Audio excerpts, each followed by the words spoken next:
Hey, it's Tracy. Just a quick note before the episode starts. In this episode, none of us were in our normal recording spaces, so my sound starts out a tiny bit wonky, but I promise it sorts itself out pretty quickly. So thanks for bearing with us and enjoy the episode.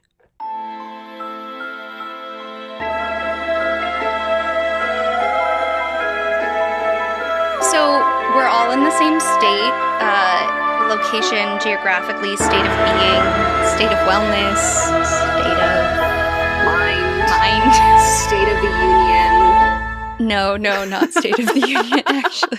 I like our State of the Union. State of reunion, because we're together. I was in a relationship for a while where once a month we would have the State of the Union and we would get like the beverage of our choice and just sit down and be like, okay, what's up? And talk about stuff. And it was never allowed to be an opportunity to just be angry. It was just supposed to be like, how are we? Are we okay? And it was honestly, for the period we did that, the most healthy adult relationship I've ever been in. Yeah, that's brilliant. That's so smart. We love communication. We do. Actually, that's why we have a podcast, and that's why you're here, James. Actually, we're not even going to be subtle about this one. We're not going to wait to introduce you. Hey, I'm Rowan Hall. I have Babe 1 and Babe 2 with me. It's Jamie and Tracy Harrison. I'm so sorry, Tracy. You have to be Babe 2 because you're always my Babe 1. Okay, fair. Hi, everyone. I'm Tracy. I'm Babe number 2. I'm Jamie Harrison, and I'm Babe number 1. And this is Willing and Fable, the podcast that brings you original retellings and in-depth research on the history, mystery, and mythology that makes the world so fascinating. Each week, we research a topic from history or mythology, and then we write an original story to go along with that topic. So if you'd like to support the podcast, consider sharing your favorite listener legend with us. You can always email us at willingandfable@gmail.com. You can go onto our very cool website and fill out the contact form, or you can just @ us on all the social media at Willing and Fable. And a special big thank you to Sav and Anna M. for becoming patrons on our Patreon at patreon.com/willingandfable. We are so excited to have you as part of the Willing and Fable family. Hey, new patrons. It's so cool because I don't know if y'all planned it, but I got notified about new patrons like first thing in the morning for the last 2 days. And when I tell you that is just a delightful way to wake up. Oh, yeah. I like seeing the Discord and all the different GIFs everyone uses to welcome people. I feel an immense amount of pressure to deliver a good GIF when people join.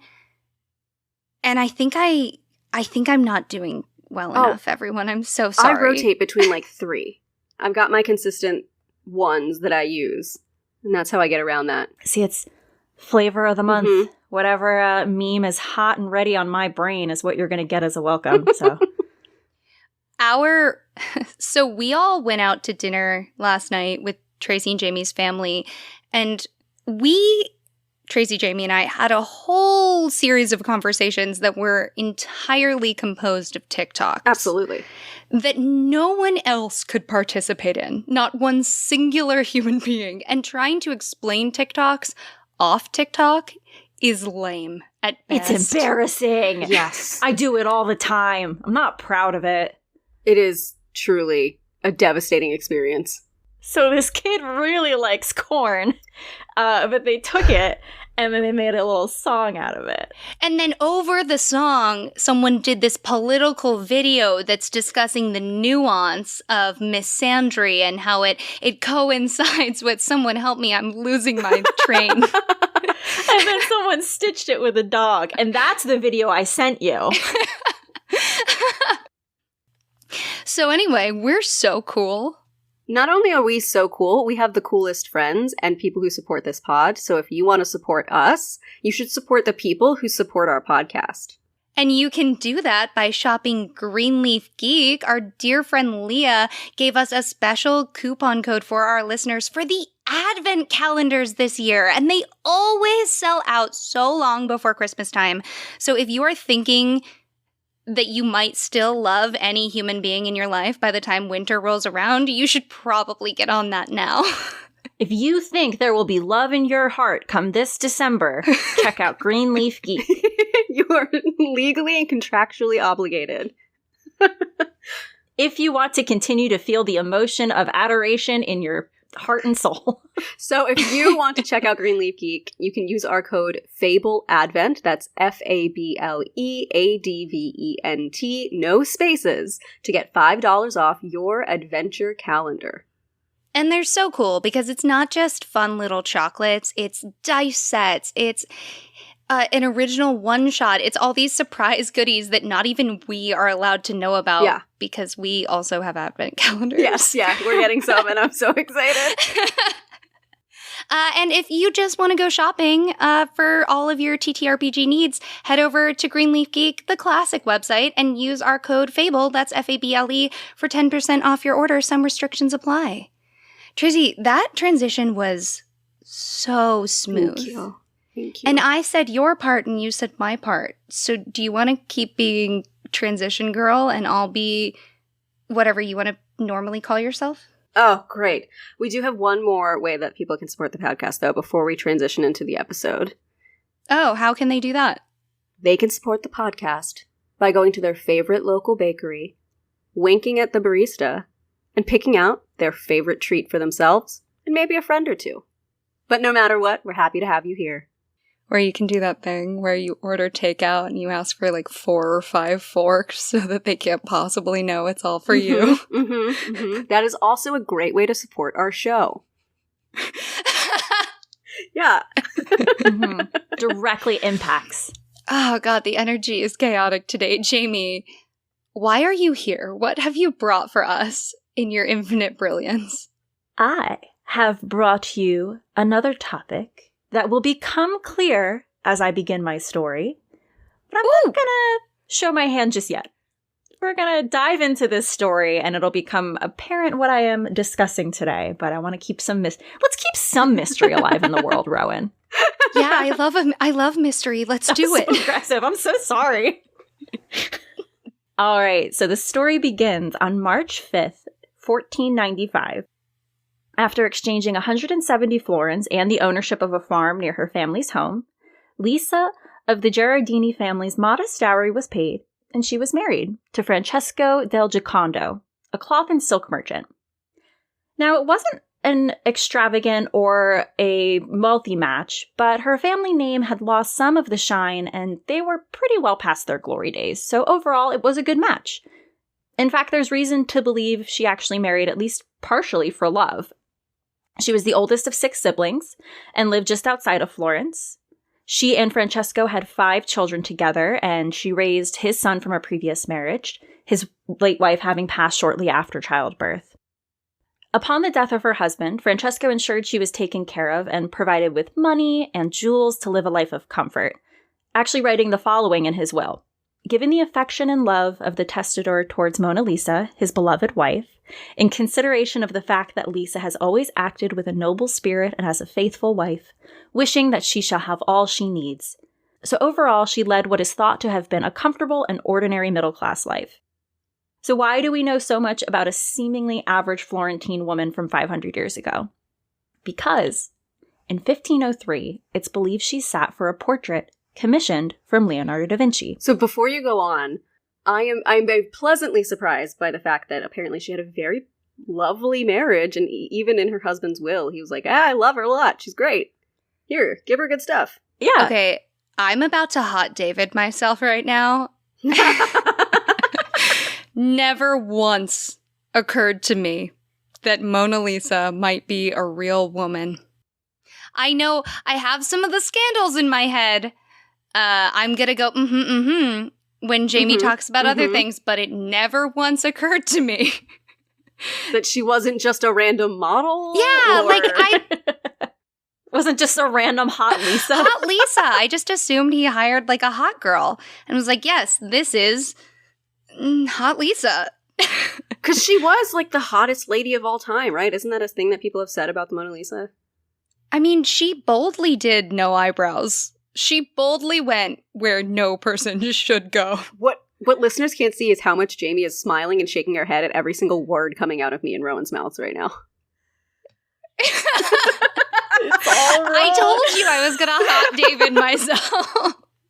All right, back to the expert. Tell us more about Mona Lisa.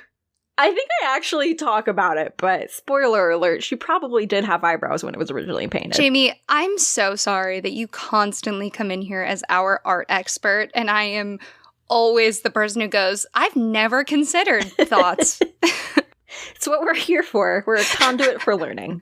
So, according to Heidelberg University, that Leonardo painted such a work and its date were confirmed in 2005 when a scholar at the university discovered a marginal note in a 1477 printing of a volume by ancient Roman philosopher Cicero. So dated October 1503, the note was written by Leonardo's contemporary Agostino Vespucci. The note likens Leonardo to a renowned Greek painter Apelles, who is mentioned in the text, but the important thing is that it states that Leonardo at the time was working on a painting of Lisa del Giocondo.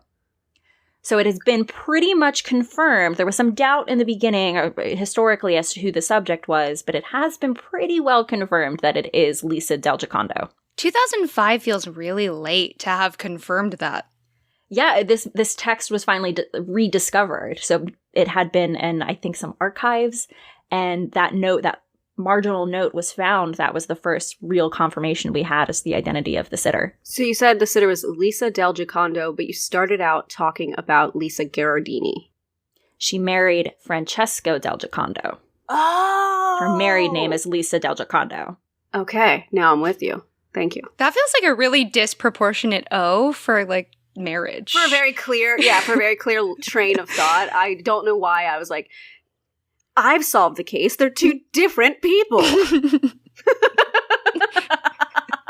It's actually thought that her husband is the one who paid Leonardo da Vinci for the rendering to celebrate the birth of their second child.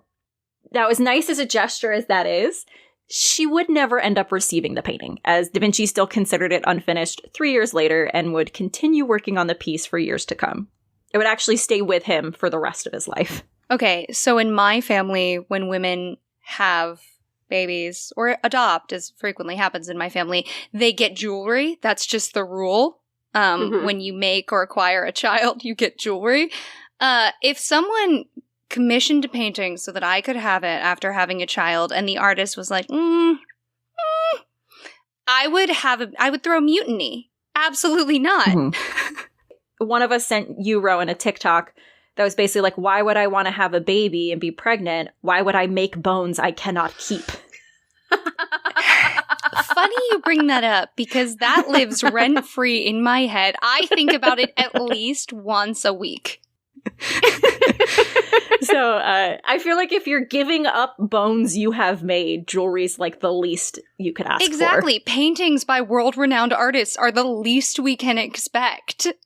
Mm-hmm. That's so many bones we gave away.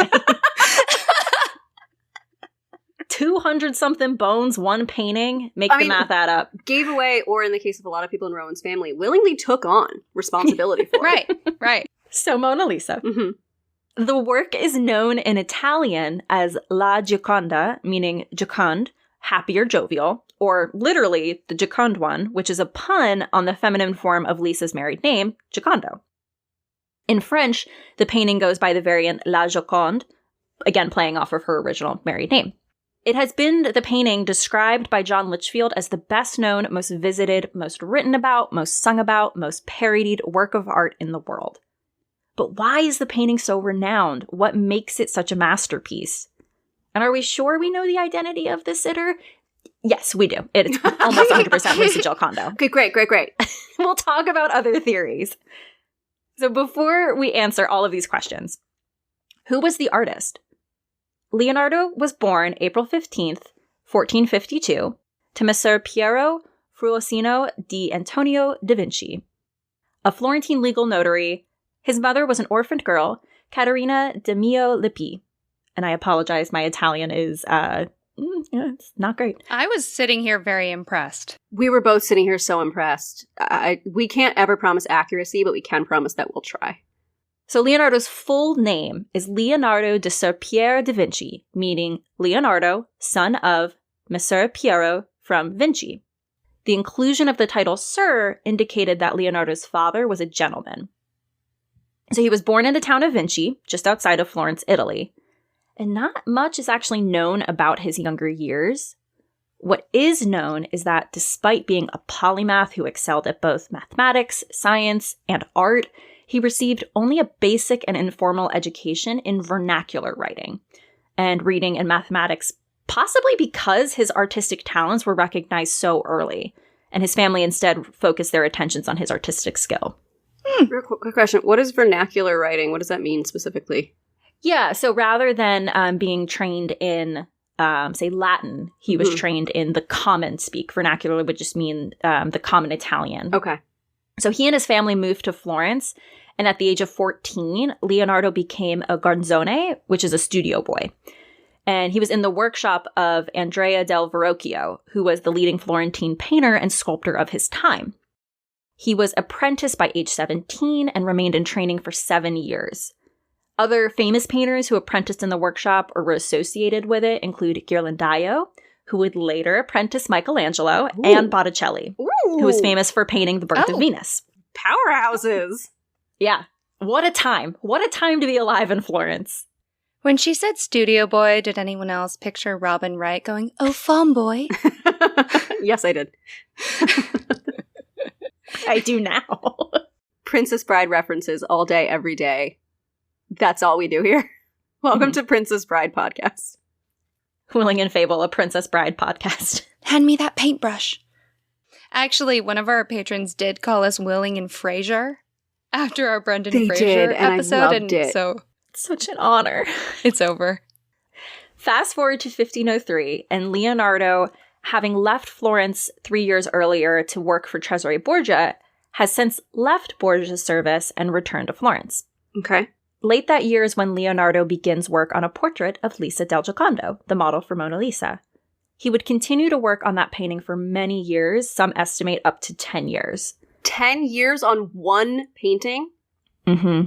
He never considered the work finished.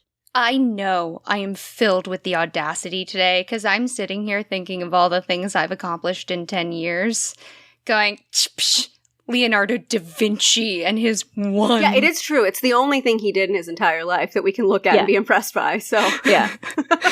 Ah, yes, one of the most famous people on the planet and his one piece of art that is one of the most famous pieces on the planet. Remarkably disappointing in every other aspect of his life. Absolutely. Didn't create any conceptual work, no mathematics, no contributions to anatomy, just the one painting. Super, real bum.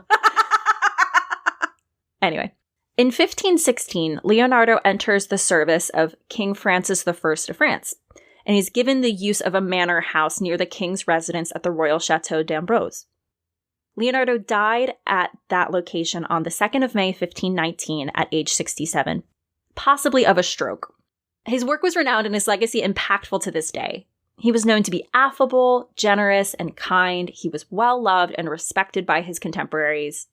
And in terms of what he looked like, Wikipedia describes him saying that portraits indicate that as an older man, he wore his hair long at a time when most men wore it cropped short or reaching to the shoulders. While most men were shaven or wore close cropped beards, Leonardo's beard flowed over his chest. Okay, hear me out. If some rich person or royal wants to let me live on their property, I promise to be unfashionable, unkempt, and die there. Yeah, I also will throw in, I'm willing to be affable and generous. And I could finish at least one painting, for At sure. At least one. We can promise I will one. be unfashionable, unkempt, friendly, and I'll get on one piece of art in exchange for a chateau. Grab this deal, people. It's not going to last long. Jamie, don't forget you do have to die there. Yeah, that's fair. I mean, gotta die somewhere. So his clothing was described as being unusual in his choice of bright colors, and at a time when most... Can't do it. Yeah, that's the caveat. Oh, it's gonna get you. I'll wear bright colors for a chateau. At a time when most mature men wore long garments, Leonardo's preferred outfit was the short tunic and hose generally worn by younger men. And actually, the image of Leonardo that has been recreated in the statue of him that stands outside of the Uffizi Gallery reflects this. So I actually included a photo. If you scroll down a little bit, you'll see there's a statue of Leonardo da Vinci outside of the Uffizi Gallery in Florence based on the contemporary descriptions of what he looked like. Look at those leggings! Look at those flirty calves. His dogs are barking. This is so cool. It looks like it's a marble statue. He's got a fun, poofy little hat. His calves are out for days. It's pretty scandalous. Yeah, he's got calves, and actually, the way the marble is marbled, it looks like his legs have little hairs. It does. It does look like he has leg hairs. His feet are just out there for free. Does he have... It looks like he has sandals on.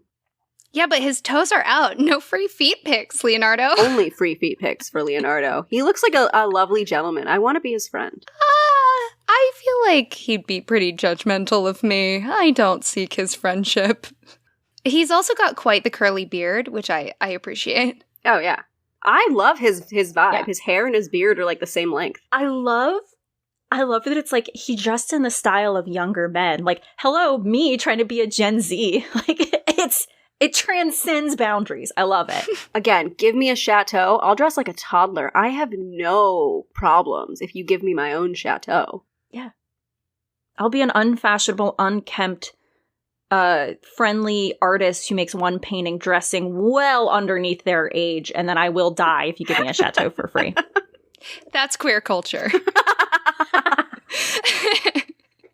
Which is my hint about a possible rumored origin of the Mona Lisa, which is I've now just learned is incorrect. Oh, we'll talk about that. But what do we know about his relationships?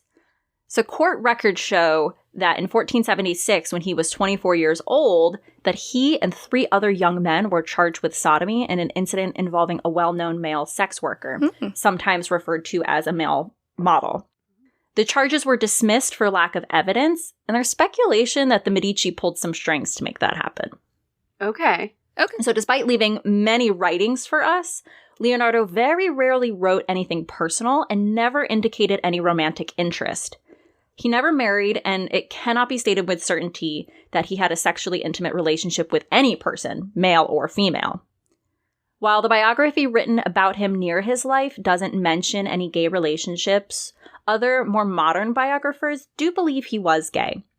There's debate about whether he was gay, and in addition as to whether or not he was celibate. In my research, I learned that some scholars believe he was too intimidated after that trial in his youth to pursue a homosexual relationship, while others believe he did continue to pursue relationships, but the truth is we'll never really know. And on top of that, there just wasn't the same words for these things in those days as there are now. So it's hard to give someone an identity nowadays that they didn't even have words for in the time. Well, since we're in the digital age, if we require literal papers to prove that you had any kind of relationship ever, with the sparsity of the literal letters that I've wrote, I don't think I have a single friend as far as the historical record goes. I think historical records, you, Rowan, might be my only friend, given the letters I've written. The grin on her face. I'm honored. So, who were some of Leonardo's friends? He spent a notable amount of time with his pupils, Francesco Melzi and Gian Giacomo, nicknamed Salai or Il Salino, meaning little devil. Oh, so good. That's so good. Gian Giacomo Capriati del Oreno, who entered Leonardo's household in 1490 at the age of 10, and Count Francesco Melzi, the son of a Milanese aristocrat who was apprenticed to Leonardo by his father in 1506, joined at the age of 14, and remained with Leonardo until his death 13 years later. Ooh, short life. Yeah, that's what, 27? Yeah. Mm-hmm. Woof. While Gian Giacomo was important to Leonardo, he wasn't without faults, and Leonardo is said to have called him a thief, a liar, stubborn, a glutton. But despite all of that, he remained with Leonardo and worked with him for almost 30 years. I kind of love the idea of the buddy cop comedy where it's the person you roast the hardest that sticks with you through thick and thin. I would watch at least 3 seasons of that. Minimum. Yeah, absolutely. We can include Melzi, who accompanied Leonardo in his final days. He wrote actually to Leonardo's brothers when Leonardo passed away, describing Leonardo as like an excellent father to him. Aww. When Leonardo passed away, he did bequeath the Mona Lisa to Gian Giacomo. It's thought it could possibly have been a second version of the piece with the same name, but even still, it was a valuable piece that he gifted to Gian Giacomo. What? Justice for Lisa! Give the girl her painting! I only get mad about old stuff. It's the only way to stay sane. So let's break down the visuals. What makes Mona Lisa so special? First and foremost, the composition technique is highly regarded for its modern framing and the 3/4 half body positioning of a portrait. It looks like something that could be painted now. You might know this more than I do, but was that not normal? Was it like just very straight on towards the viewer? Was the typical portrait? Actually, so either straight on or full profile was very common at the time. Oh. Profile portraits were, for a very long time, the standard in portraiture. Oh, I strongly dislike that. I like myself better in 3/4. Yeah. It depends, though. In ancient Rome, my nose would have been just the peak of male beauty. I just realized it's not a female beauty standard. I would have been a very handsome Roman man. That was funny to watch happen, honestly. The look that came over your face. I love your nose. In profile, 3/4, and straight on. Thank you. That's almost all the views. Oh, wait, is there another one? Did I leave? I also love your nose from behind.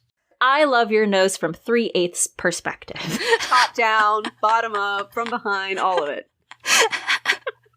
I'm sorry. Please tell us more about why this painting is so special. Framing Lisa with her eyes facing forward, turned mostly to the front, was really unique for the time. There's also some more subtle optical effects created by the positioning of the shadows around the eyes and mouth that give her that knowing smile. This expression demonstrates Leonardo da Vinci's scientific and anatomical knowledge. So Mona Lisa wasn't actually painted on canvas, which is what was typically used for most artworks at the time. Leonardo instead painted this piece on poplar wood panel. Oh, a single wood panel? Yeah, a single wood panel, which might seem strange, but remember, Leonardo wasn't just a painter. He wasn't just a scientist. He was a sculptor and an artist who had painted on large walls of plaster throughout much of his career. So switching to a wooden panel was a little easier for him than it would be for other artists at the time who were used to working exclusively on canvas. So recent research shows that the Spolvero drawing transfer technique was used for this portrait. So this technique involves the method of transferring a drawing or design from a cartoon, which is the large base drawing used to transfer to finished pieces. So that was transferred to the prepared surface of a canvas, a panel, or a fresco. Holes are then pricked along the outlines of that design, which is placed over the surface to be painted. And we can actually see some of those holes in x-rays that have been done of the Mona Lisa, which is proof that a preparatory drawing was used and it wasn't just done directly onto the poplar. Really? Mm-hmm. Yeah, that is, I mean, I don't know why that's surprising. I think there's something about it that feels spontaneous in the posing, which obviously, I guess the posing in the background, it feels like you're out in nature with your friend doing a painting of her. Clearly, he spent years and years and years on it. That wasn't the case. But it does kind of surprise me that there was a cartoon that was then transferred. I imagine him getting what I would consider to be like his Rothko, his Cy Twombly on, where he's just doing these big circles and like laying out her face. I know it's so wrong, Jamie. I'm so sorry. There are two wolves inside me. One who loves Rothko and one who hates Cy Twombly. And this is not the place for me to talk about how much I hate Cy Twombly, so I won't. But if you want to learn more about her love and hatred of these artists, you can join us on our Discord. She is on there. And you can ask for her opinions on Rothko and Cy Twombly. I'll get her to go off for you. The background is an example of sfumato, from the Italian sfumare, which is to tone down or to evaporate like smoke. What a cool word. Right? The use here of the shading is done with thin washes or glazes of paint, and it produces a soft, imperceptible transition between colors and tones with very subtle gradations without harsh lines or borders from light to dark areas. So quoting from Science ABC, starting with dark undertones, Da Vinci created the illusion of three-dimensional features through layers and layers of thin, semi-transparent glazes. He used darker hues to highlight features and boundaries of the motif. Using this technique aroused the interest of the art community in Paris and was hailed as a pioneering innovation in painting. One of the most popular reasons for the worldwide appeal of Mona Lisa is her smile. Da Vinci used optical illusion to create a unique smile through perspective and shadow work. He painted the Mona Lisa in such a way that the eyes of the Mona Lisa fall directly into the viewer's focus, while the lips fall just below the periphery of vision. So whenever the viewer looks into the eyes of Mona Lisa, the mouth falls so that the features of the mouth are somewhat less pronounced. Together with a small shade of the cheekbone, this makes the mouth look like a smile. So when you look at her and you look at her eyes, she appears to be smiling. When you look at her mouth, she doesn't. That's so cool. That is brilliant. Yeah. Can we quickly say how small this painting is? It's a lot smaller than people expect. It's 2 feet 6 inches by 1 foot 9 inches. Wait, that's really small. Yeah. It's really small. Yeah. I think I have paintings in my house bigger than that. Absolutely. I've done paintings for you in your house bigger than that. I think it's just worth note because I think of the Mona Lisa as being larger than life. You know, it grows in your estimation, and she's little. She's very small. That's actually one of the things, a common comment upon seeing her for the first time is how small she is. And James, well, you might know this. And for anyone who's wondering, you know, the Mona Lisa will be up on our Instagram or, you know, everywhere else. Yeah. How much of the golden quality of the painting comes from how old it is? So that's a good question, and we'll talk about it a little bit later. But the varnish. So when you create an oil painting, you have to seal it, and you seal it with varnish. Now, the varnishes that were commonly used at the time, they didn't have any way of creating a varnish with longevity based on the natural materials that they had. So over time, the varnish has yellowed. So a little bit later on, we'll talk about what she could have possibly looked like when she was originally created, but it's significantly different from the colors we see now due to the aging of the varnish. Thank you. You always deliver. So let's talk about what she's wearing. Oh my god, fashion! So supporting the theory that she was commissioned to celebrate the birth of a child, the painting was commissioned to celebrate the birth of a child, Lisa is wearing a veil. Bruno Matten, an expert in the Louvre, believes this is a guarnello, which was traditionally used by women while pregnant or just after giving birth. Even though Lisa was known to have owned jewels, she's dressed rather simply.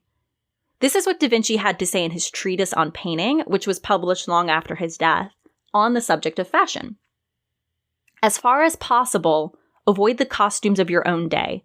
Costumes of our period should not be depicted unless it be on tombstones, so that we may be spared being laughed at by our successors for the mad fashions of men, and leave behind only things that may be admired for their dignity and beauty.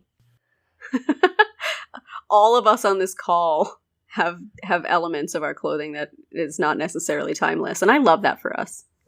Excuse me, I think a black t-shirt is very timeless. Okay, all right. So just Babe 1 and Babe 2 in our fun, my witchy clothing. Jamie's got glasses half the size of her head and earrings from Lady Castle Score that go down to her shoulders. Yeah. By getting myself out of that group, I also was like, I'm not the fashionable one. You're timeless, so that your successors may not laugh at your mad fashions. In all seriousness, though, that is pretty solid advice. It is really good. Now, to answer your question from before, her colors weren't as muted as they initially appear to us today. So as I said, the varnish used to coat the painting has yellowed over time. There's also been warping of the board as well as other factors that have caused the paint to crack and discolor. So how do we get an idea of what she may have looked like originally?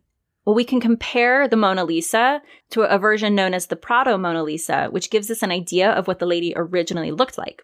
So, quoting Wikipedia, the Prado Mona Lisa is a painting by the workshop of Leonardo da Vinci and depicts the same subject and composition as Leonardo's better-known Mona Lisa at the Louvre in Paris.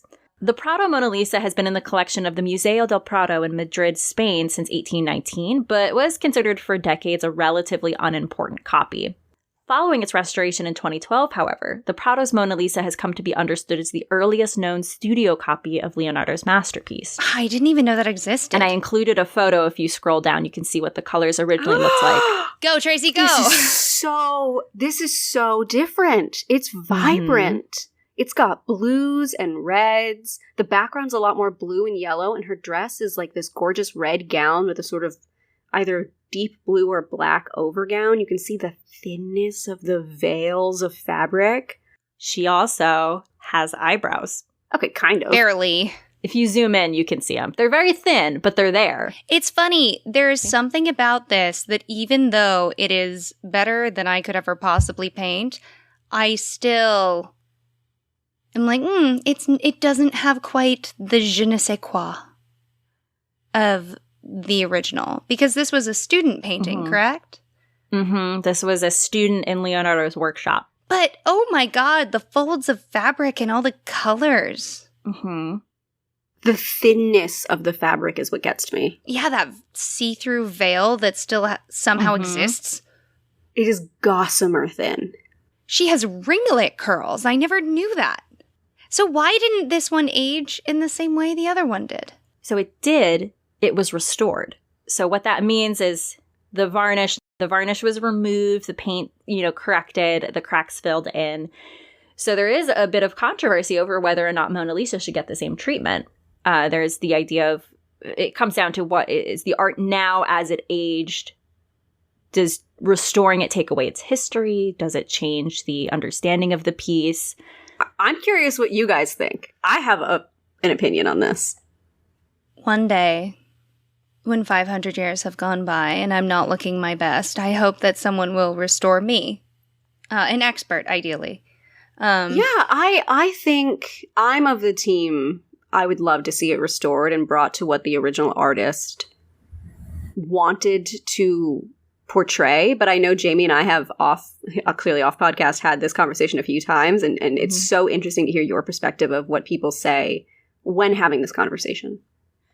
Yeah, I think there are, on its surface, it seems like, at least to me, a pretty clear answer of yes, you should restore it, until you start to dive into what some of the implications are, especially in the context of this painting has a history and has a story, and are we stripping that if we change it? On the flip side, Leonardo da Vinci and the artists of his time did not have access to the materials that wouldn't age.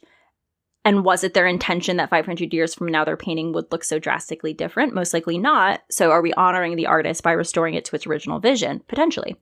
If, however, it's restored, we do have to then say this has lost the sole hand of the artist. Another hand has now worked on this piece. What does that mean for the piece?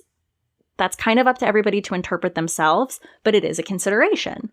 So I don't have a clear answer in my mind of whether or not it should be restored. I could see an answer for both sides. Personally, though, I'm so curious. I'm so curious what it looks like if it gets to be restored. Not to be ignored, also, so many paintings have been badly restored. Not so many. It comes up in the news. Yeah. Every so often that something has been just cataclysmically destroyed. But do you ever just think, like, it's okay for something to age? Like, we're all going to turn to dust. It's okay for something to turn to dust. Mm-hmm. But we have the means of allowing that to not happen, and we know the history of the painting, so we're not only getting the history of the painting because of the cracks in it. So I'm of team, I want to see it restored. That's where I land. Jamie, is the Mona Lisa one of those paintings where, like, the museum, when they go to it, there's, like, painting dust collecting in the bottom of the frame or what have you because it's disintegrating and flaking off of itself? You know, there are a lot of famous old paintings where they talk about that. So I haven't done any research on that specifically, but I imagine it's being restored at least to keep it at its static level. It's just, do you do any proactive restoration to take it back to a different version? You know, there's like maintenance restoration, and then there's removing the varnish and changing it back to its original state, if that makes sense. It would be cool to see those two hung together. Mm-hmm. That would be interesting. Hey, Louvre, I have an idea. I know you're listening. Contact us. So there is a theory that Mona Lisa is actually a self-portrait of Da Vinci. The University of Illinois researchers used facial recognition software to analyze the Mona Lisa's smile around 2005. The facial recognition software used by the professor leading the project and his students indicated a 60 to 40 probability that the painting is of a female. So it's 60% more likely that the painting is a female, 40% likely that it's a male. So it doesn't prove anything, but it does cast doubt on the theory that this is a self-portrait. This, combined with all the information we have on Lisa Giocondo, does point to the idea that she is the sitter of this portrait. Why do people think it's a self-portrait? Just for the lulz? There's been some comparisons to Leonardo's face compared to Mona Lisa, and there are some similarities. So Leonardo was known for being mischievous. Some thought maybe it was his version of a prank, or maybe more. Maybe it was a gender identity expression that he used in a time when he couldn't really express himself other ways. There are some reasons to think there may be some validity to this theory, just not enough compared to all the evidence that Lisa is the sitter to outweigh it. So what happened to Mona Lisa after Leonardo da Vinci's death? It was left to Salai, or Gian Giacomo, and eventually it was kept at the Palace of Fontainebleau until Louis XIV moved it to the Palace of Versailles, where it remained until the French Revolution. After the French Revolution, the painting was moved to the Louvre, but spent a brief period in the bedroom of Napoleon in the Tuileries Palace in 1797. Then after that is when it went on permanent display at the Louvre. Okay, so in like the 1800s is when it went to the Louvre? Around then. There is a pretty prominent story relating to the Mona Lisa. Picture this. It's 1911. Okay. Up until this point in time, Mona Lisa's not that well known by the public. However, in August of 1911, the painting was stolen from the Louvre. Yes, art heist. Go. It wasn't known right away that the painting was stolen because there was some confusion as to whether it was being photographed somewhere, if it was taken for restoration work of some kind. So later, once it was confirmed that the Mona Lisa was actually stolen, the Louvre closed to investigate. The French poet Guillaume Apollinaire came under suspicion, and he was actually arrested and imprisoned. And he implicated his friend, Pablo Picasso, who was brought in for questioning. What? However, both were exonerated. The real culprit was actually a Louvre employee. His name was Vincenzo Perugia, and he was someone who helped construct the glass case that went around the painting.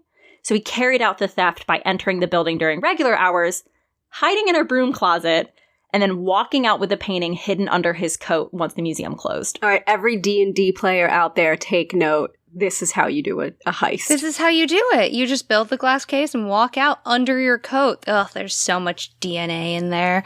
Yeah. God, I want to be a cat burglar so bad. I want to be an art thief. I want to wear the stripes. I want to wear the beret. You have strong art thief energy, parentheses, affectionate. Thank you, Helen Mirren as an art thief. Yes. She did some TV show with that. Just picture you doing the weird, thief walk. Of 100%. But can you picture Pablo Picasso doing it? I mean, I guess I know he was exonerated, but come on. An alternate reality where he actually did steal the Mona Lisa. Amazing. I'm imagining there's a portrait of him where he has his hands and then baguettes on the table, so it looks like the baguettes are his fingers. So I'm imagining him stealing it with baguette fingers. Anyway. So why did this man steal the Mona Lisa? He identified himself as an Italian patriot, and he thought that the painting should have been returned to an Italian museum. He may have been motivated by an associate who created copies of the original work, and he was thinking that those would increase in value after the painting's theft. Ooh, it's a good scheme. It's a good scheme, but he's really pretending it's all about noble pursuits, and he's like, actually also money. Yeah. Oh, yeah. But the capitalism! So how much would it be worth today? You said back in its time it was worth $200,000. Tracy needs this information Yes. so that I can steal it, and the copies that she makes can be So Stop saying our plants. Stop saying our plants. For legal reasons and tax purposes, this is a joke. This is a joke. Especially to the Louvre employee who's listening. This is a joke. It's a goof. Try to enter the Louvre and they're like, it says you're not allowed in for some reason. So weird. Our passport gets flagged immediately as soon as we try to go to Paris. Here's the thing. We have so many podcast episodes where we're like, we think artists deserve money. So I don't think Art Thief will really fly. Yeah. To answer your question, as of today, the Mona Lisa is believed to be worth more than $867 million, taking into account inflation. It's not worth stealing, Trace. It's not enough. How much money do you make that we can afford to just pass up $867 million? How much money do you make that you can afford not to steal the Mona Lisa?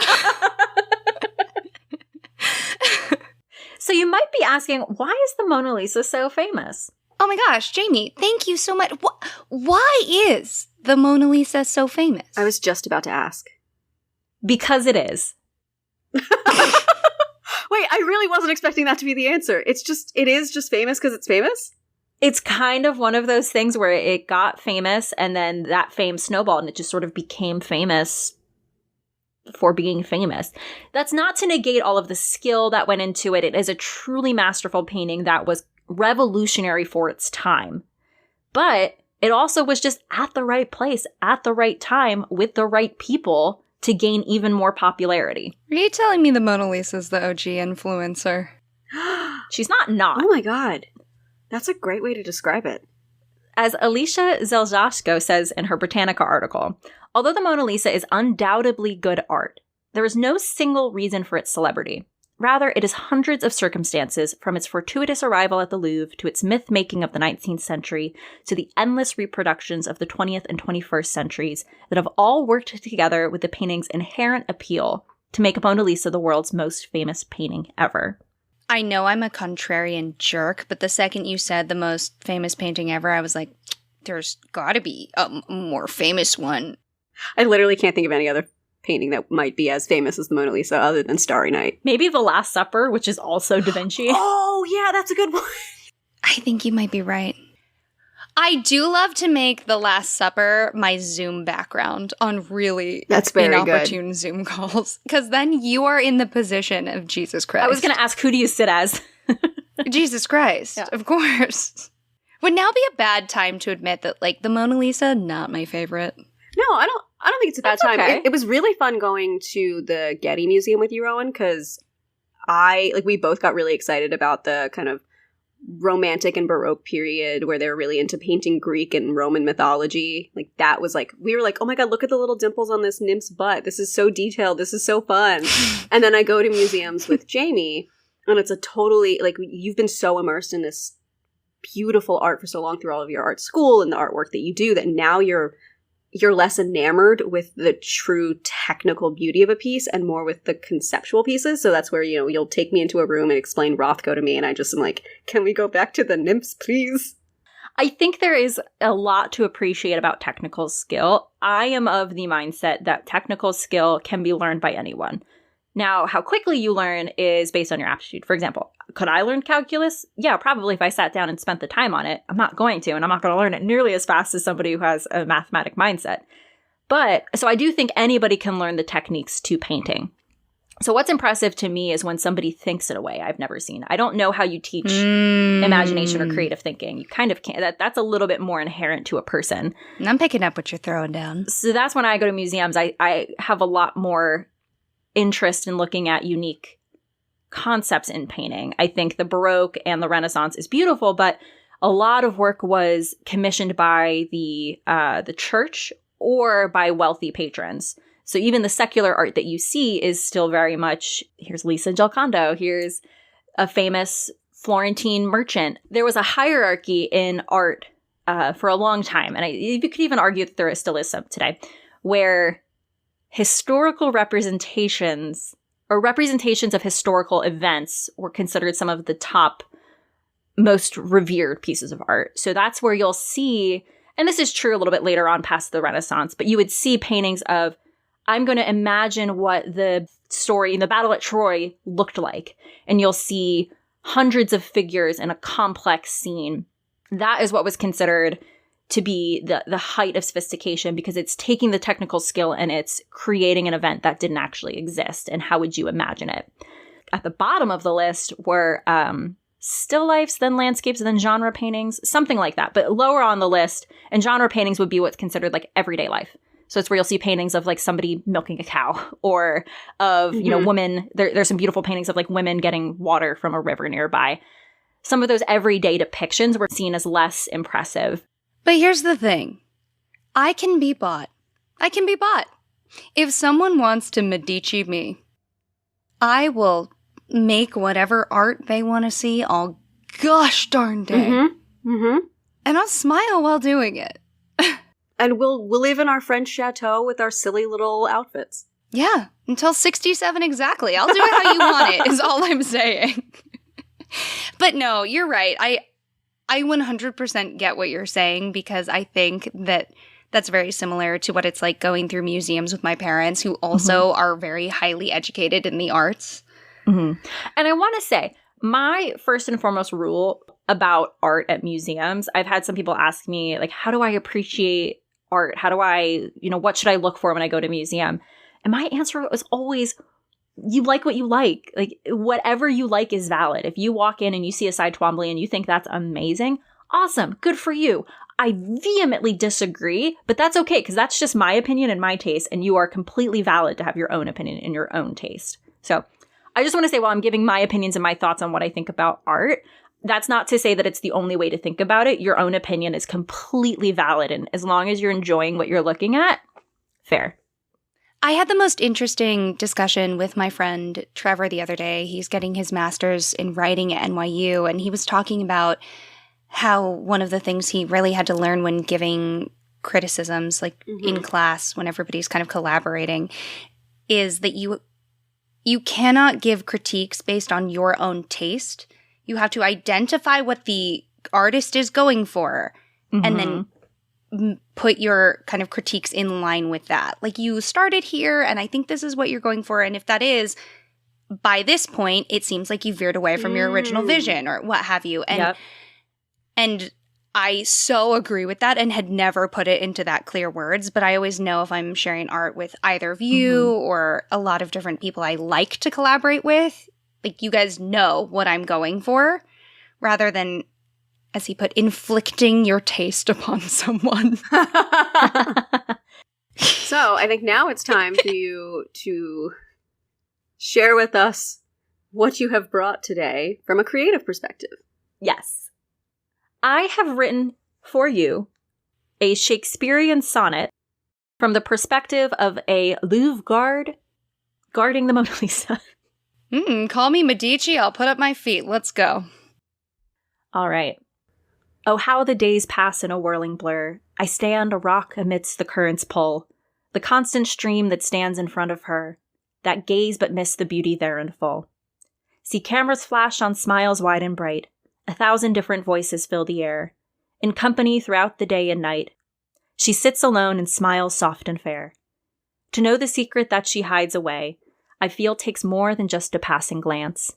A sentinel am I on guard today, a solid stone observing this strange dance. For just a moment they look on her face, yet lifetimes could be spent upon her grace. That was a sonnet, y'all. That was like iambic pentameter. The whatever the couplet is, like A, B, C, C. You nailed it. There's something very funny to me about taking a very rigid, formal, sophisticated poem structure and writing about, like, a guy standing in a place all day. Shakespeare would love it. He would love it. That guy wants more goofs and gaffs than we give him. We're, like, all highbrow about him, and he's like, I put fart jokes into my Y'all miss plays. the fart jokes? I spend so much of my time at museums looking at the guards and trying to figure out what they're thinking about and what their life is like. So this is just exactly what I wanted. Could you imagine? The area around the Mona Lisa is crowded, everyone, like, nose to butt. And it doesn't give you time to really look and observe. You're rushed through. You're seeing it. It feels like a check mark oftentimes that you're just supposed to go see it. And maybe I'm being cynical. I've never gotten the chance to go and see the Mona Lisa in person. So maybe it's different when you're there.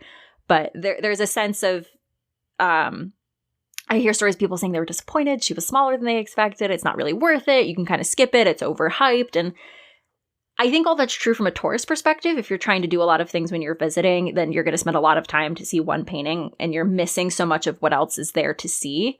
But it's sad because you don't get the time to really sit with it and observe it and get to experience it the way you can a lot of other paintings in museums. I have been lucky enough to see a lot of famous art in my time, and almost always the really, really, really famous pieces, you know, like the pieces that get the crowds and you have to kind of get your little ticket to go see, are not the ones I have emotional experiences around or get to really like wander with my thoughts. I think having researched the Mona Lisa so much, I am actually looking forward to hopefully sometime in the future getting to see her in person, because I think knowing the context will make it a different experience. So this has been in the works for a minute.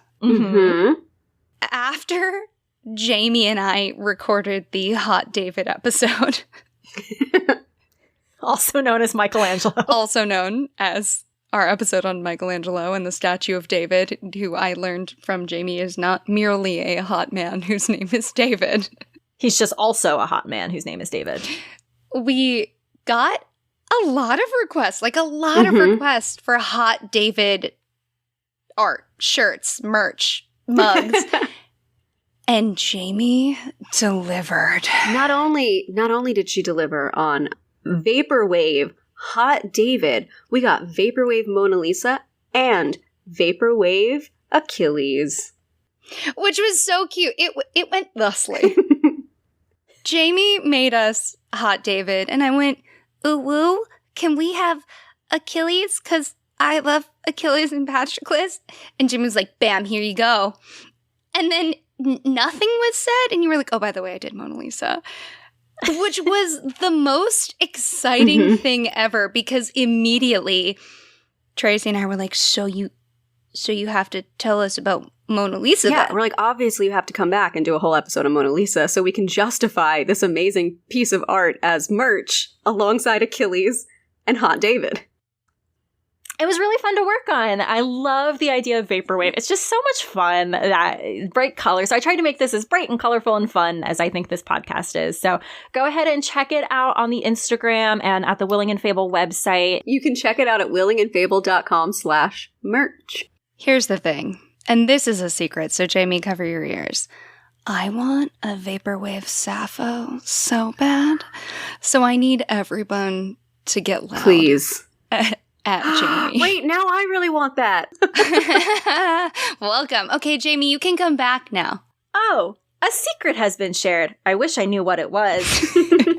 All right, so now you've done all the work for our episode. It's time for us to turn it around. So we'll start with Rowan. Give you a little bit of time to think, Jamie.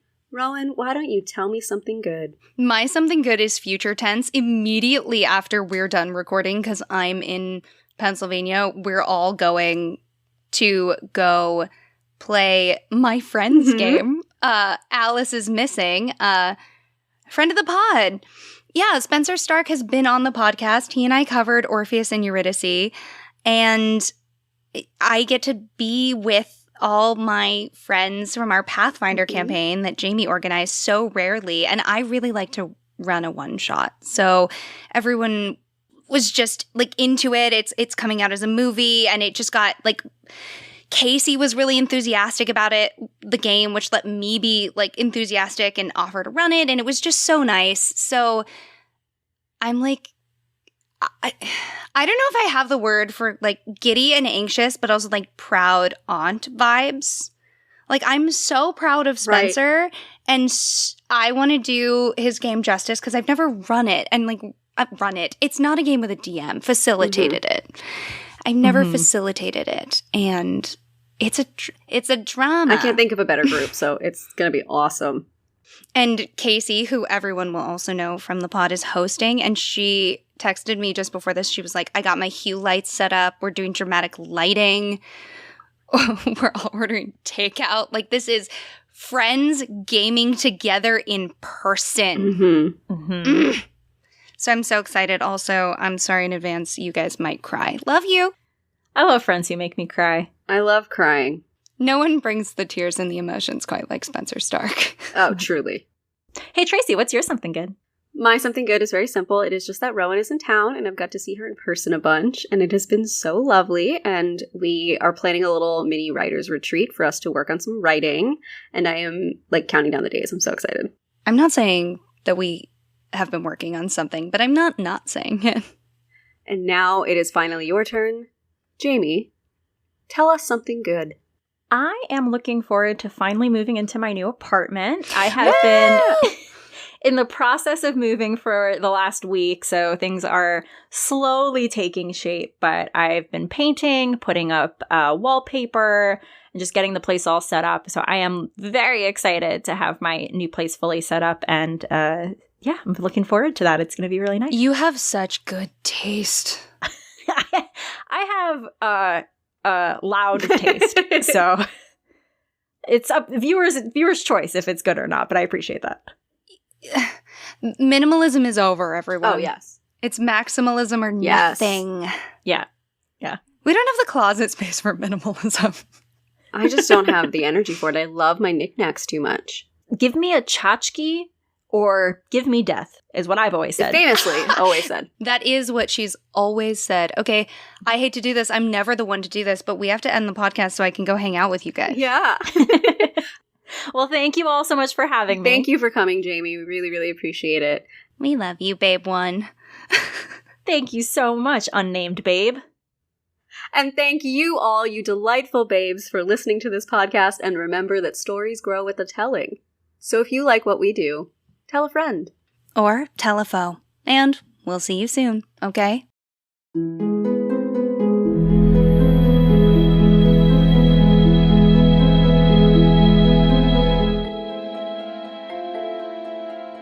Thank you so much for joining us for the Willing and Fable podcast. This episode was written and produced by Tracy Harrison and Rowan Hall. That's me. Our logo is by Jamie Harrison, and our music is by Taylor Ash. If you ever want to watch or read what we're reading, head over to willingandfable.com for our show notes and custom merch, or find us at Willing and Fable on Instagram, Twitter, and TikTok to join the discussion. We hope you'll rate, review, and subscribe to our podcast using your favorite listening source. And check out Willing and Fable on Patreon, where we have more than a few surprises for you, including custom artwork, stories, and access to our secret Discord channel. And of course, join us next time for another round of original retellings and in-depth research on the history, mystery, and mythology that makes the world so fascinating.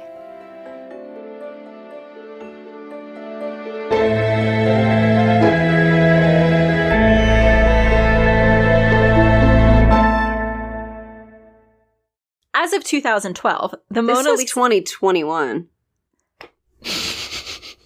It does. Yeah. Okay, I'm going to circle back on that one.